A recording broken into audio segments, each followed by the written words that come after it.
Alright guys, what's going on? I'm going to give you a quick tutorial on the Hoover Dam skip for Follow New Vegas Glitchless Speedruns.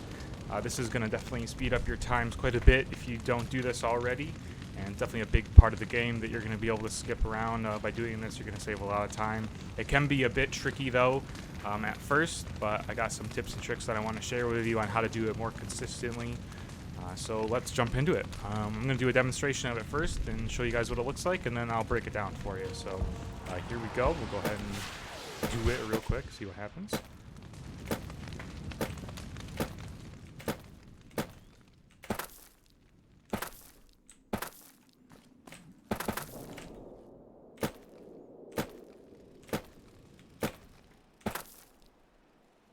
Okay, there we go.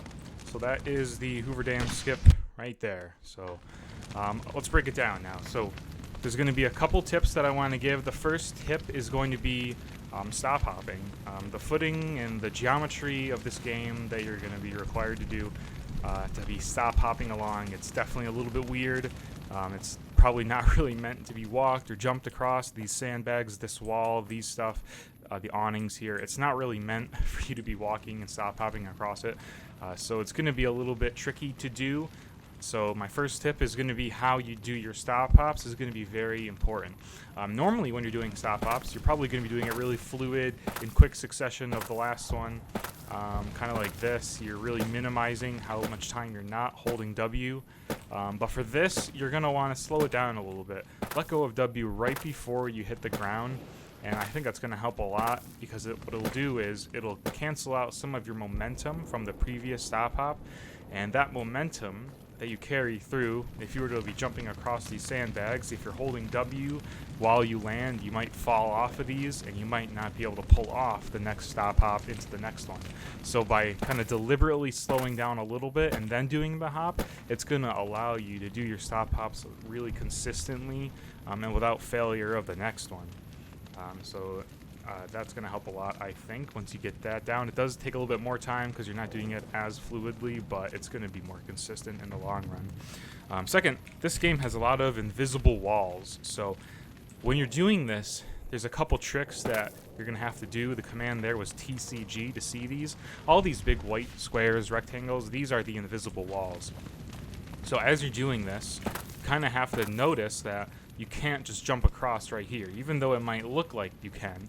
This big, invisible wall is in the way. So for this particular hop, you gotta aim a bit further out and do it like that. Otherwise, you're just gonna hit the wall and not make the jump. Same thing for this one. It might look like, when you're actually doing the run, that these looks like you can just jump right across, but you can't. There's a big wall in the way.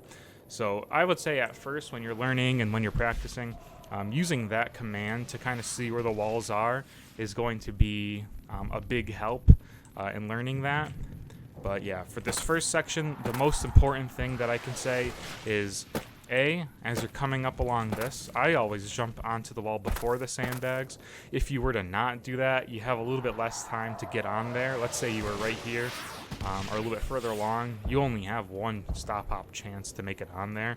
If you come up along the side nice and early, you have more chances to get on here a little bit smoother. Stop hop right along it. This first hop, again, you want to be more deliberate about it and try and make it as close to the other one as you can, because I'd say like a little bit past the midsection of this one. You want to make sure you are able to cover the distance to the next one, being deliberate about your stop hops both ways. And then for this one, you're going to really want to tuck in onto the sandbags. You don't want to be like hanging off of them. You want to be as close to this wall for both of these as you can, because that's going to be a lot more stable ground to jump across than if you are on the very edge. You might fall off and stumble. And then once you're here, best practice would be to make sure you do a stop hop as soon as you land here to over here. And then this jump is going to be a little bit tricky because you got to go so far out. It's like a leap of faith. You're jumping way out over the dam and then pulling it back in. So once you do that, though, you just kind of memorize where that invisible wall is, get your stable footing, and you can just jump right around it onto here. Alright guys, I just want to share one other tidbit with you. It's an alternate method for jumping across the first part here. Instead of going along the wall in those sandbags and then onto here, you can actually jump from here onto the awning from this sandbag here, but it is quite difficult. I am not good at it. I don't know how to do it consistently. It is pretty hard in my opinion. But I wanted to at least share it with you guys just so you know that it exists in case anybody wants to mess around with it and find out how to do consistently. And yeah, I can't even do it right now. I get it maybe once every 50 tries, I would say. It's quite difficult. But it does exist, and I just would be remiss if I didn't at least share that with you. So, oh, hey, wow, it's a miracle I got it. So there we go, and then you could just go across like normal. But yeah, that does exist. I wanted to at least share that with you guys. If anyone can find a specific and consistent way to do it, well, that'd be great. And I encourage you to share that with the community. But anyways, just wanted to show that as well. So that's the first part. The second part is definitely a little bit tricky as well, but there's some stuff that I do that allows me to do it pretty much every time with relative comfortability. Firstly, when you're walking along this here, I always am holding A and W. I usually do one stop hop too, and then I hold A to make sure I'm as close to the wall as possible, and then I'm holding W, of course, to be moving forward, and I always align my cursor. I think this is really helpful for jumping onto this awning because it can be really tricky. What you're going to want to do is you're going to align your cursor with this pole, this one kind of straight ahead right here. And the reason for that is if you're as close to the wall as possible and you're looking at the pole and you're moving forward, you can notice your character pop up a little bit as they get close to the wall here. That little bump right there, that is going to allow you to get onto the awning a lot easier. So what I do is when I do that, I walk straight into it, and once you see that little bump, that's your cue to jump onto the awning. And what I do is as soon as I do that little bump, that's my cue. I hold D and W, and then I start spamming jump, and you'll feel yourself jump onto the awning. You can't really jump onto this part that's really close. You kind of have to go for this part a little bit further out, but it looks like this, and then once you land on the awning, I let go of D, just hold W, and I continue to jump until I'm fully on top of it. And you can do that pretty much every time doing that method.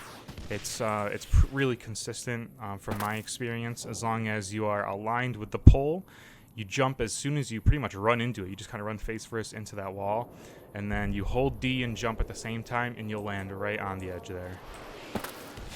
So I think that's going to help you guys a lot. If you're struggling with that part, that's my little trick for you.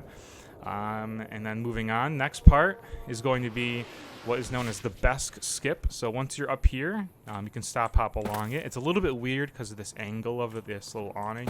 It's not the best. But once you're up here, this might look a little bit weird, but probably looks like a glitch. But hey, it's allowed for glitchless and saves time, so we're going to go ahead and do it. You don't have to do this. It does save time. You could just jump off and go along this wall here or along the regular road. But so what you're going to want to do here is once you're on here, make sure you have your stable footing. You're going to do one stop hop onto here, and then another stop hop around the corner and into the wall on the other side there. And basically what that'll do is it teleports you a little bit further down the road and saves some time there. I'll show you what this wall looks like. There's another invisible wall. Looks like that. So when you're here, you're going to want to jump, in this direction. Even if you're a little bit close, you just want to make sure you carry your momentum so you can kind of slide past the wall and onto the ledge there. But yeah. That's how you do that part. Again, I think the most important bit is this initial jump. You have to make sure you have solid footing. Otherwise, you might miss that. And then for here as well, just make sure you take your time and make sure you get your hop off. You do not want to fall off the dam. If at any point you fall off on this side, it's pretty much run over. Whether you fall off on the edge there, you overshoot it here, or you don't make it here. If you don't make this jump, or if you miss this jump, if you fall off the dam, the run's over. Especially for a single segment glitchless run, you can't just make a save and restart. So it's really important that you do this. You know this trick really well and consistently. I always practice it a little bit before pretty much any run or any running session. So that's pretty much the whole thing there. Let me do one more run through. I think another part that's really important for if you're practicing is to do it with enemies. This save, for tutorial purpose, I have everyone killed so I can just take my time with it, and I think that's important too. But when you are really practicing for runs, I think it's important that you do it with enemies, because otherwise, you know, in an actual run, they're going to be shooting at you.